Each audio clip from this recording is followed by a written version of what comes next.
जैसे परमात्मा अपने वास्तविक नाम से सन 1398 अर्थात संवत 1455 में प्रकट हुए, अपना वास्तविक कबीर साहब नाम लेकर के, कबीर नाम लेकर के। इससे पहले वेदों में कबीर देव, कबीर अग्नि बहुत से शब्द हैं जो प्रभु की तरफ संकेत करते हैं। यजुर्वेद अध्याय नंबर 29 के मंत्र 25 में स्पष्ट किया है कि वह परमात्मा जो अपने वास्तविक ज्ञान का स्वयं ही संदेश वाहक बनकर प्रकट होता है, सह त्वम कबीर देव, वो स्वयं कबीरसी परचेता, वो कबीर है, वो कबीर परमात्मा है जो इस सब का वास्तविक ज्ञान देता, सबको चेताने के लिए आता है। और ऋग्वेद मंडल नंबर 9 के सूक्त नंबर 96 में और मंत्र नंबर 16 से लेकर के 20 तक उस कबीर परमेश्वर की महिमा का वर्णन है। उसमें दोनों शब्दों को क्लियर किया है कि गिरह, कबीर गिरह शब्द है वो कबीर वाणी की तरफ संवेद, कबीर वाणी की का परम वो है, बोध है।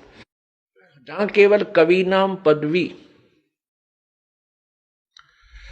उसके बारे में लिखा है कि जो पूर्ण परमात्मा कबीर है वो प्रसिद्ध कवि भी की उपाधि भी प्राप्त करता है, क्योंकि वो अपनी महिमा यानी परमात्मा पाने की अपनी महिमा को ही वो काव्यों के माध्यम से, लोकोक्तियों के माध्यम से, निवचनानी लोकोक्तियों, शब्द, दोहों के माध्यम से, श्लोकों के माध्यम से उच्चारण करके बोलता है, ऊंची आवाज में गरजता हुआ बोलता है। इसलिए उसको प्रसिद्ध कवि की उपाधि दे दी जाती है, लेकिन वो होता है परमात्मा ही। मंडल नंबर ऋग्वेद मंडल नंबर 9 सूक्त नंबर 96 में मंत्र नंबर 16 में कहा है कि हे परमात्मा, आप अपने उस वास्तविक नाम के विषय में जानकारी दें जिससे हमारा इस प्राणियों का कल्याण हो। उसके 17वें में कहा है कि वो कबीर परमात्मा है और वो उच्चारण करके अपनी महिमा को स्वयं ही बोलता है, गरज गरज के बोलता है, कबीर ग्रह वो कबीर। और उनके फिर 18 में लिखा है कि वो परमात्मा तीसरे मुक्ति धाम में विराजमान है, तेजो में शरीर युक्त है। और वो परमात्मा जब बालक रूप धारण करके आता है, बड़ा होकर के अपनी महिमा की वाणी स्वयं ही उच्चारण करता है। उससे संत रूप में प्रगट अर्थात ऋषि रूप में प्रगट परमात्मा के द्वारा उच्चारण की गई उन वाणी, वो कबीर ग्रह, कबीर वाणी उनके अनुयायियों के लिए बहुत प्रिय होती है, आनंददायक होती है, स्वर्ग के तुल्य आनंददायक होती है। उनके उसके अनुयायी जो उसकी वाणी को, उनके ज्ञान को ग्रहण करके उनका अनुसरण करते हैं, उनके अनुसार साधना करते हैं, फिर उस वाणी को बड़े प्यार से श्रद्धा के साथ उच्चारण करते हैं, पढ़ते हैं। इससे स्पष्ट हो गया कि इसमें दोनों ही शब्दों के अर्थ क्लियर कर दिए। कबीर गिरह, कबीर वाणी, हम उसको कबीर वाणी बोलते हैं, कबीर प्रभु की, और वो अमर परमात्मा ही होता है जो प्रसिद्ध कवि की भी पदवी प्राप्त करता है।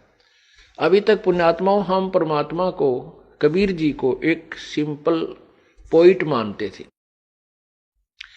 एक अच्छा कवि मानते थे, साधारणतः हम उसको एक अच्छा कवि मानते थे। लेकिन अब उनके गुणों से और शास्त्रों के प्रमाणों से प्रमाणित हुआ कि वो तो पूर्ण परमात्मा थे। यही वेद बता रहे हैं कि वो परमात्मा जो कवि, प्रसिद्ध कवि की पदवी भी प्राप्त करता है, वो परमात्मा पूर्ण ब्रह्म ही होता है, अमर पुरुष ही होता है। तो उस परमात्मा ने हमें आकर के क्या बताया है।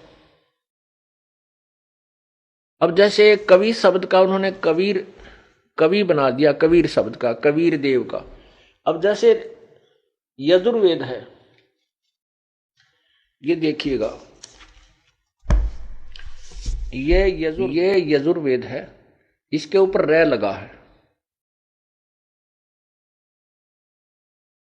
इस रै को ये क्या करते हैं, यहां बिंदी दो लगा देते हैं, अपसर्ग विसर्ग, दो विसर्ग लगा करके यजुर अलग कर देते हैं, वेद को अलग कर दे। और यजुर का हम अर्थ कर दें, यजुर माने ऋग्य सतुतियां। यजुर का अर्थ होता है, यजुर का अर्थ होता है ईश्वरीय महिमा की, प्रभु की महिमा की ऋचाएं, यजु।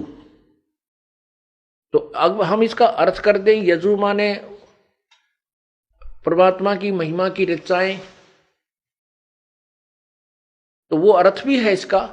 लेकिन यजुर्वेद इसके साथ लगा है, तो इसका अर्थ है कि वो कोई बुक है जिसको यजुर्वेद कहते हैं। ऐसे ही हम कबीर देव को, जैसे कबीर देव शब्द है और उसको हम उसके दो अर्थ कर दें, कबीर अलग कर दें और देव अलग कर दें, तो भी वो कबीर प्रभु के तरफ ही संकेत होगा। जिस प्रकार यजुर्वेद, इस यजुर्वेद को हम दो हिस्सों में कर दें तो भी इस पवित्र पुस्तक की ही बोध है। इसी प्रकार यदि हम कबीर देव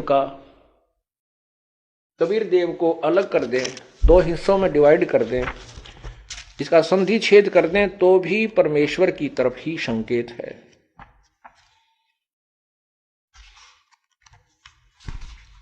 ये देखिएगा, ये परमेश्वर का सार संदेश बुक के अंदर आपको इसकी विस्तृत व्याख्या मिलेगी दूसरे अध्याय में।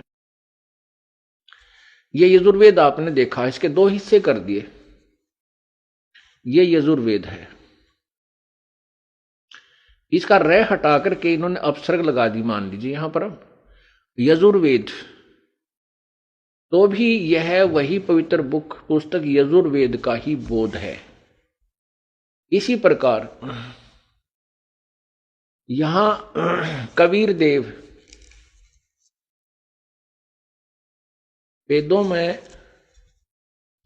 ठीक इसी प्रकार चारों पवित्र वेदों में लिखा है, वह है कबीर देव, कबीर परमेश्वर है। इब कबीर देव को कबीर परमेश्वर लिखना ऐसे ही उचित है, यजुर्वेद यजु प्लस में वेद करके, जैसे यजु प्लस में वेद कर दिया, यजु प्लस में वेद कर दिया, तो भी ये यजुर्वेद है, ये बुक है, ये बुक है। और ऐसे ही ठीक इसी प्रकार चारों पवित्र वेदों में लिखा है कि वह कबीर देव, कबीर परमेश्वर है, जो सर्वशक्तिमान, जगत पिता, सर्व सृष्टि रचनहार, कुल मालिक तथा पाप विनाशक व काल की कारागार से छुटाने वाला अर्थात बंदी छोड़ है। इसको हम ऐसे लिखें तो भी कबीर परमेश्वर का ही बोध है। इसको हम ऐसे लिखें, कवि विसर्ग लगा करके देव लिखे, तो भी कबीर परमेश्वर अर्थात कबीर प्रभु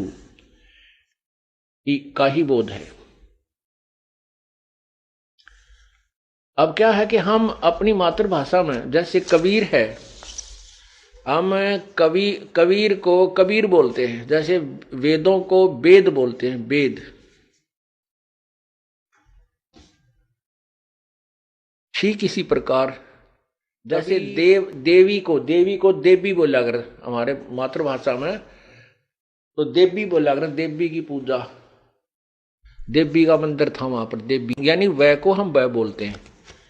ये हमारी मातृभाषा में, विशेषकर पूरे हिंदुस्तान में ही ऐसे वह को वह बोलते हैं। अब शिक्षा का प्रचार हो जाने से बेशक बच्चे पवित्र और शुद्ध भाषा बोलने लगे, तो परमात्मा की महिमा जो वेदों में कबीर देव थी, वो पहले से ही कबीर देव, कबीर साहब, कबीर भगवान, वह को हम वह, और अपने जो स्थानीय उच्चारण के आधार पर हम कबीर देव को कबीर, बड़ी ई की मात्रा, उच्चारण ऐसा बोलते थे जिसमें लिखने में फिर वो लिखने लगे तो कबीर साहब कहने लगे, कबीर भगवान, कबीर देव, ऐसे।